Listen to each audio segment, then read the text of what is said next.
Você já ouviu falar da cura da árvore genealógica? Nós todos temos ascendentes, temos ancestrais, temos um passado remoto que nós, de certa maneira, herdamos de quem veio antes de nós, nas gerações anteriores. E talvez algum problema, alguma mazela que nós sentimos, temos a impressão que podemos atribuir alguma coisa, alguma ligação misteriosa com o nosso passado ancestral. Para falar disso, eu vou começar a citar um texto bíblico, é o começo do Evangelho de Mateus. É um pouco monótono, mas preste atenção. No Evangelho de Mateus, capítulo 1, de 1 a 17, encontramos a genealogia de Jesus. Genealogia de Jesus Cristo, filho de Davi, filho de Abraão. Abraão gerou Isaac, Isaac gerou Jacó, Jacó gerou Judá e seus irmãos. Judá gerou de Itamar, Farés e Zara. Farés gerou Edson, Edson gerou Arão. Arão gerou Abinabe, Abinabe gerou Nazon, Nazon gerou Salmão, Salmão gerou Boaz de Rabi, Rabi gerou Obed de Ruth, Obed gerou Jessé, Jessé gerou o rei Davi, o rei Davi gerou Salomão, daquela que foi a mulher de Urias. Salomão gerou Roboão, Roboão gerou Abias, Abias gerou Asa, Asa gerou Josafá, Josafá gerou Jorão, Jorão gerou Osias, Osias gerou Joatã, Joatã gerou Acais, Acais gerou Ezequias, Ezequias gerou Manassés, Manassés gerou Amon, Amon gerou Josias, Josias gerou Jecó e seus irmãos no cativeiro de Babilônia.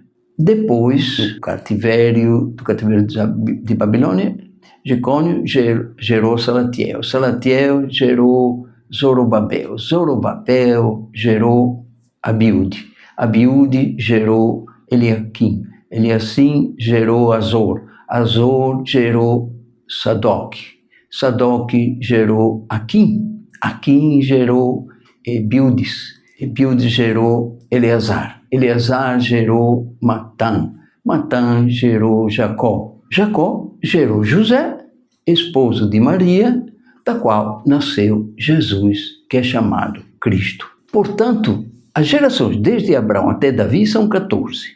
Desde Davi até o cativeiro da Babilônia, 14 de novo. E depois do cativeiro até Cristo, mais 14 gerações.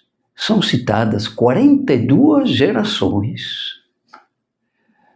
Pense que memória fabulosa tinham os hebreus para memorizar todos esses nomes, ainda mais levando em conta que os livros mais antigos da Bíblia foram escritos por volta de 7 a 8 séculos antes de Cristo. Tudo antes era decorada na tradição oral. Aqui cabe uma pergunta. Por que o evangelista Mateus fez questão de colocar toda a genealogia de Jesus? Confesso que, como padre, antes me preocupava sobre o que dizia explicar na homilia, quando na liturgia diária o Evangelho nos apresentava este texto, que parece assim tão monótono e até mesmo cansativo. Pela lista interminável de nomes, entendemos que Jesus é o Deus eterno, mas inserido na história humana bem concreta. Ele vem da eternidade para o tempo, do infinito para o espaço circunscrito, limitado e concreto da nossa história humana. O Deus que fez o ser humano à sua imagem e semelhança se faz em Jesus a imagem e a semelhança do ser humano. Deus se faz igual a nós. Ele entra na contramão da história. A soberba atrevida do ser humano em Babilônia queria construir uma torre da altura do céu. O homem pensou: vou subir ao céu e serei Senhor. E Deus responde: não, eu descerei à terra e seremos irmãos. No mistério da encarnação se revela o amor infinito de Deus por suas criaturas. Vou repetir aqui uma das minhas frases preferidas. Toda criança quer ser homem, todo homem quer ser rei, todo rei quer ser Deus. Só Deus quis ser criança. A encarnação dividiu a história em duas partes, antes de Cristo e depois de Cristo.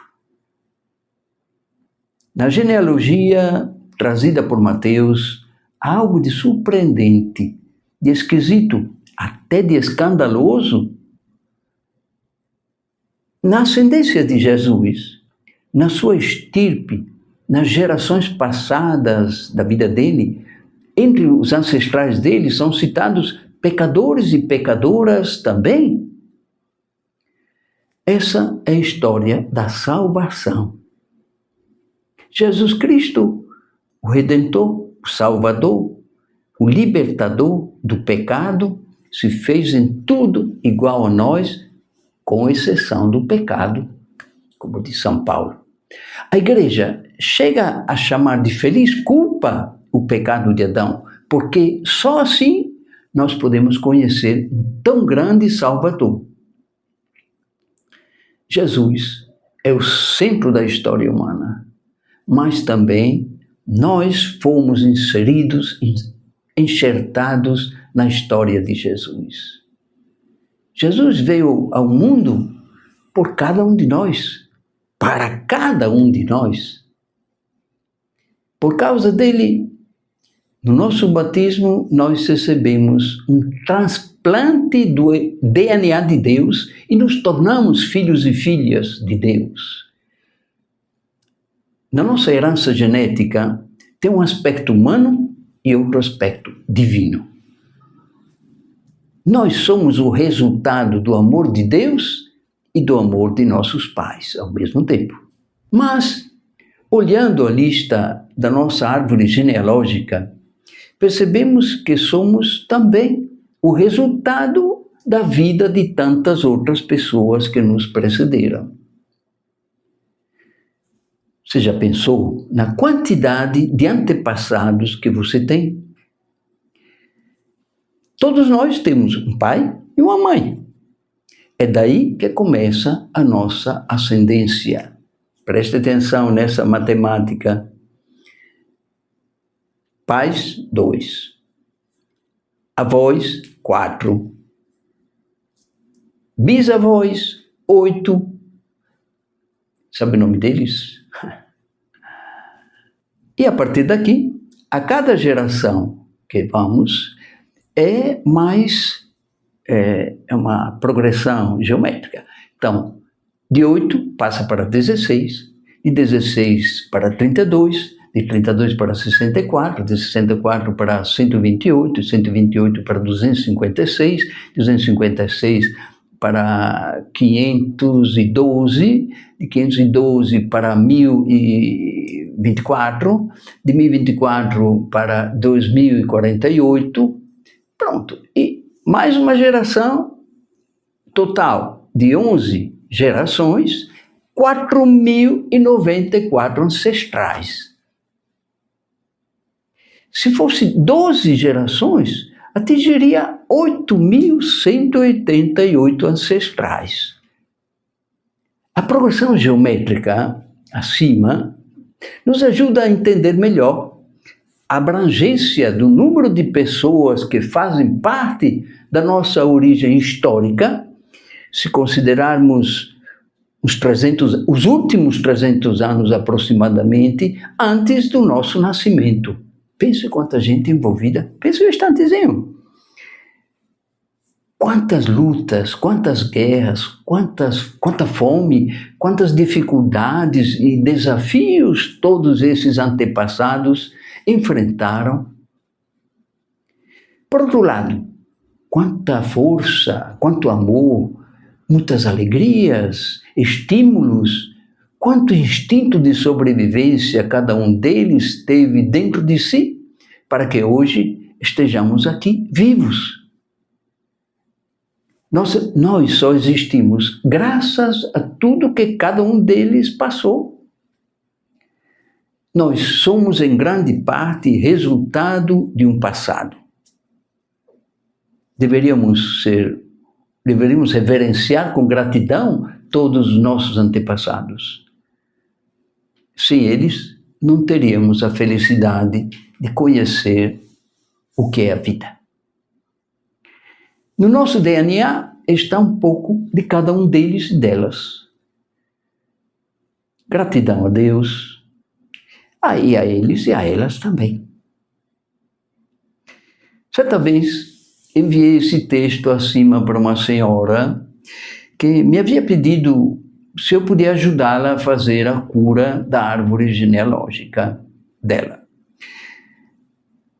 Pouco tempo depois, ao nos encontrarmos, ela me relatou que, toda feliz, que a leitura desse texto que você acaba de ouvir já tinha sido suficiente para curar a angústia e o sofrimento que ela sentia ao lembrar seus antepassados.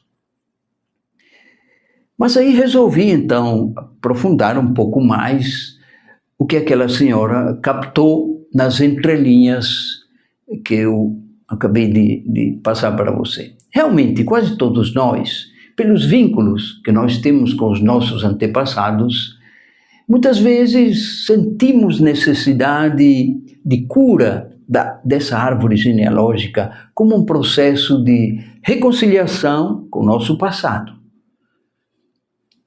A experiência me mostrou que existem pelo menos 4 motivos pelos quais alguém busca a cura da árvore genealógica. Uma das motivações mais frequentes na busca da cura da árvore genealógica é um genérico senso de culpa gerado pela consciência da própria consanguinidade com os ascendentes, com a convicção de que o vínculo parental poderia ter gerado uma nossa responsabilidade compartilhada com os antepassados. Na minha percepção, a interferência de pecado, atitudes, estilos de vida, comportamentos inadequados de nossos ancestrais não podem e nem devem alcançar e prejudicar nossa individualidade como se fosse culpa nossa. De fato, cada um de nós é responsável apenas pelos seus atos pessoais.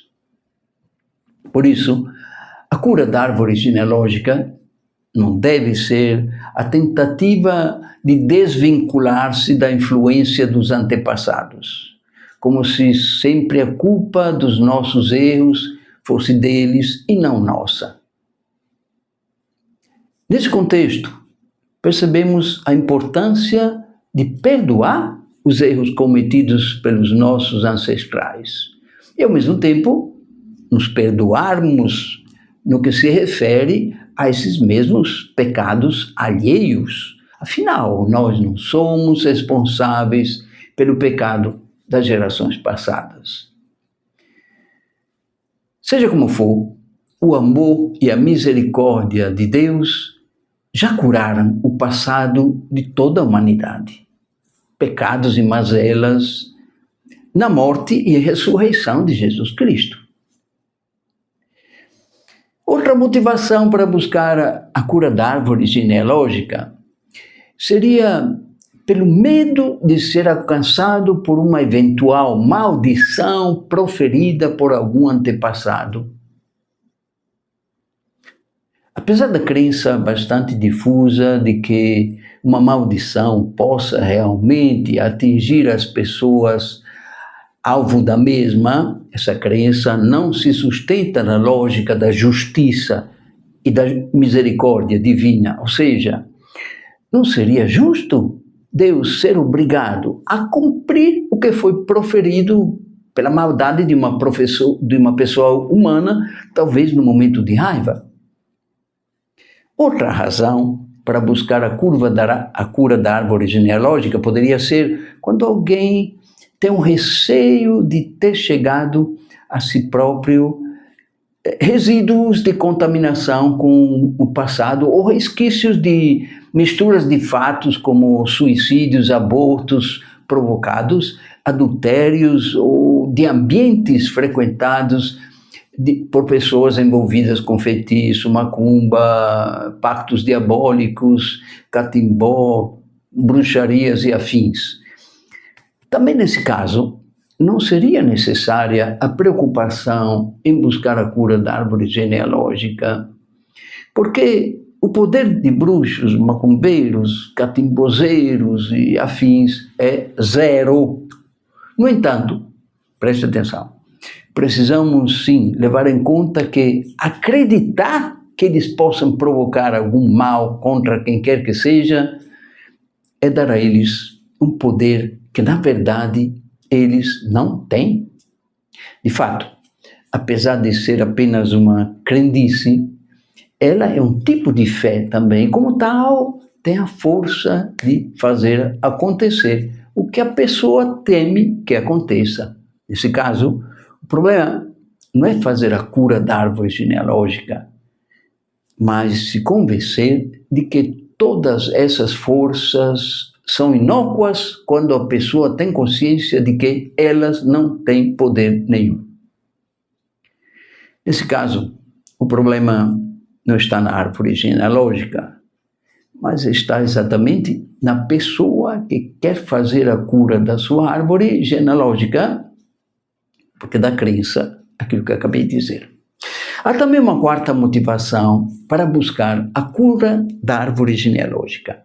São as pessoas que têm a percepção e a preocupação com a própria herança genética, que teoricamente poderia predispô-las a vícios ou tendências presentes nos seus antepassados e herdados geneticamente pelo DNA da própria pessoa. Nesse caso, vale realmente uma atenção redobrada para evitar de repetir os erros dos antepassados, já que a predisposição genética poderia favorecer e facilitar esse fato. Por exemplo, o vício da bebida. Fica claro, então, que predisposição não significa predestinação. Os erros das gerações passadas devem trazer ensinamentos para o presente e não desculpas ou pretextos para repetir os erros no presente.